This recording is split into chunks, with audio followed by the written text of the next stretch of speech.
Shalom. Dalam pendewasaan iman 30 Maret 2025 dengan tema menerima sebaik kawan, saya Pendeta David Nugroho Purnomo dari GKBJ Jemaat Taman Kencana Jakarta ingin menguraikan tentang apa artinya menerima sebagai kawan. Bapak Ibu, kalau saya memiliki sebuah kertas lalu kemudian saya ingin menuliskan misalnya nama saya,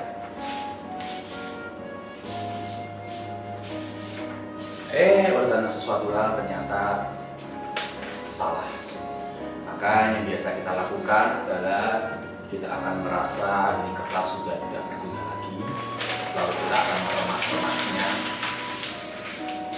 dan membuatnya kita sebut sampah. Sampah adalah sesuatu yang dianggap tak berguna lagi, tak dibutuhkan karena rusak atau tak berfungsi sesuai dengan harapan. Di dunia ini manusia sering menganggap sesamanya sebagai sampah. Akhirnya kita jauhin, kita anggap tak berguna, kita tidak mau membangun hubungan dengan dia. Kita kasih nama red flag, anak sekarang sebut semacam itu. Lalu kita cut off, putus hubungan dari lingkaran pertemanan kita. Saudara, Tuhan membentuk umatnya berbeda dengan masyarakat dunia.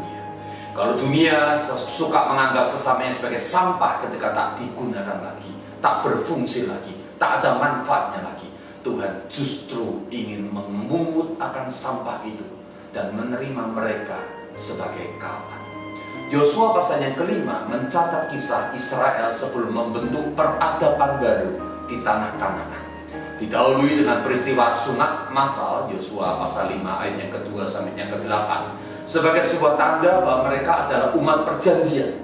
Setiap kali mereka saudara-saudara melihat akan kondisi dirinya, mereka mulai menyadari, saya berbeda karena saya disunat, mereka tidak.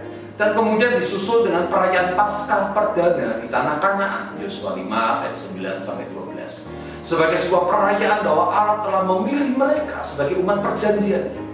Tuhan ingin mengingatkan Israel bahwa gaya hidup umat Allah memang harus berbeda dengan gaya hidup masyarakat di sekelilingnya, yaitu di tanah Kanaan. Mazmur 32 adalah sebuah mazmur seseorang yang merasa tertolak oleh karena dosa dan pelanggarannya. Yang merasa sangat tidak nyaman dan melihat dari ayat yang ketiga sampai yang keempat bagaimana luapan hati Daud yang merasa demikian merana oleh karena ditinggalkan dan jauh daripada Tuhan. Sampai akhirnya Tuhan menerima dia kembali. Daud kemudian memberikan sebuah kesaksian bagaimana penerimaan setelah diampuni itu demikian membahagiakan. Hatinya merasa lepas, tenang, dan damai. Itulah artinya sebuah penerimaan. Saudara-saudara, banyak orang melakukan kesalahan, bahkan kemudian menyakiti hati kita dan hati Anda. Di rumah ada toxic person, mungkin pasangan Anda, suami atau istri Anda, mungkin orang tua Anda. Saat kita keluar rumah, kita seringkali kena mental, kata orang sekarang, dari teman kantor kah, teman studi kah, atau tetangga kita.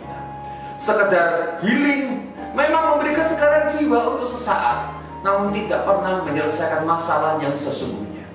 Di masa prapaskah ini, kita punya kesempatan untuk belajar sesuatu yang lebih advance, yang lebih tinggi daripada sekedar melupakan masalah. Kita diajar untuk menerima sebagai kawan. Bagaimana mungkin memandang lawan sebagai kawan? Saudara-saudara, hal yang pertama, kita belajar dari apa yang diungkapkan oleh Paulus dari 2 Korintus pasal yang kelima ayat yang ke-16. Namanya adalah persepsi. Paulus menunjukkan ada 2 cara untuk memandang sesama. Yang pertama adalah sudut pandang atau persepsi manusia. Menurut sudut pandang manusia, bahkan Kristus sendiri pun, Allah yang jadi manusia, dianggap buruk rupa dan harus dijauhi. Kenapa? Karena secara manusia atau persepsi dengan sudut pandang manusia mengajar orang untuk saling mengukur. Kita mengukur akan kehadiran seseorang dan mencari apakah ada untungnya kalau bersahabat dengan dia, apakah ada manfaatnya kalau berhubungan dengan dia. Oleh karena persepsi kita adalah persepsi saling mengukur, maka kita buang orang-orang yang kita anggap sampah ini. Namun dari persepsi Tuhan atau dari sudut pandang Tuhan, Paulus mengatakan selalu membawa akan perdamaian. yang ingin merangkul, yang ingin menjangkau yang jauh, yang ingin mendekatkan mereka. Kita ini adalah ciptaan baru, Bapak Ibu. Ayat yang ke-17 mengatakan, sebagai ciptaan yang baru, tentu kita harus punya gaya hidup yang berbeda dengan gaya hidup lama kita, yaitu gaya hidup dunia ini. Kita dipanggil untuk melakukan pelayanan pendamaian dengan tidak memperhitungkan pelanggaran daripada sesama kita, ayat 18-19. Itulah mengapa yang penting ketika kita melihat sesama bukan mengukur, melihat apakah ada untung atau tidak, tapi melihat dengan sudut pandang yang baru atau persepsi baru, namanya adalah pendamaian. Dan bagian yang berikutnya, saudara-saudara, cara kita untuk memandang lawan sebagai kawan bukan hanya persepsi, namun kita harus melakukan yang namanya prinsip anugerah.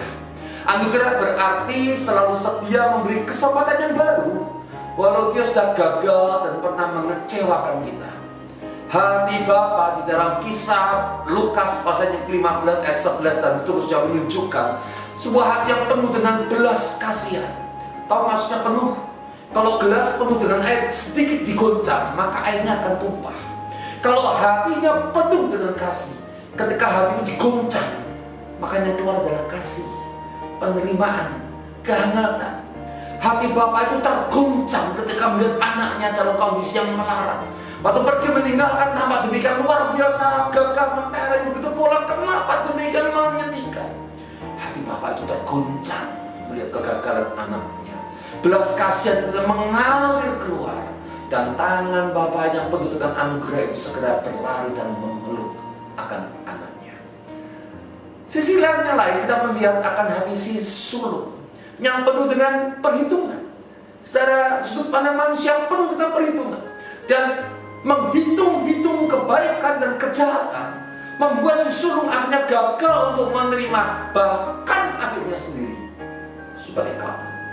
Adiknya kemudian dinista, dikatakan, buat apa terima orang macam ini? Dia sudah merugikan kita, mengambil akan harta kita, ngapain masih harus diterima lagi? Saudara-saudara, jika saudara kandung sendiri pun tak bisa diterima, apalagi bisa menerima lawan sebagai kawan. Hati-hati dengan hati yang penuh perhitungan. Mari kita mengubah hati kita dengan anugerah dan belas kasihan. Saudara, dunia ini banyak sampah. Orang-orang yang termarginalkan, tertolak dan tersingkirkan. Akhirnya mereka membentuk komunitas sendiri. Komunitas penjudi, komunitas pemabuk, dan mereka tidak berani masuk dalam komunitas anugerah Anda dan saya. Karena mereka nggak bisa diterima oleh orang baik-baik, sehingga mereka akhirnya tertolak. Saudara, saya khawatir hidup kita seperti si sulung. Kelihatannya baik-baik, namun hatinya busuk dan ada sampah, penuh dengan hitung-hitungan dengan sesama. Hati si sulung itu penuh dengan sampah. Sampah sesungguhnya bukan pada hati si adik, namun pada hati si sulung. Dulu hati si adik adalah penuh sampah, namun dia berubah ketika dia menyadari keadaannya. Namun hati si sulung memang dari luar kelihatan baik, namun sebenarnya menyembunyikan sampah yang busuk. Orang baik itu sebenarnya adalah seringkali orang jahat yang sama, namun belum terbuka kedoknya saja. Bapak Ibu, mari kita belajar untuk memberikan penerimaan yang tulus, penerimaan sebagai kawan, bukan karena ada apanya. Ini adalah sebuah persepsi hitung-hitungan, namun menerima apa adanya. Memang dia sampah, namun Tuhan menerima dia apa adanya. Sebagai utusan-utusan pendamaian, kita juga dipanggil untuk menerima mereka apa adanya.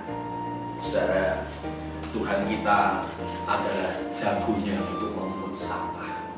Dan sampah yang banyak dengan situasi yang buruk itu, di mata Tuhan dan di dalam jamahan tangan Tuhan yang penuh dengan belas kasihan, penuh dengan anugerah, diubah kembali menjadi baru. Berbahagialah orang yang mendapatkan penerimaan di dalam keburukan hidup kita, dan berbahagialah orang yang memberi penerimaan kepada siapapun juga, seburuk apapun, dan diterima sebagai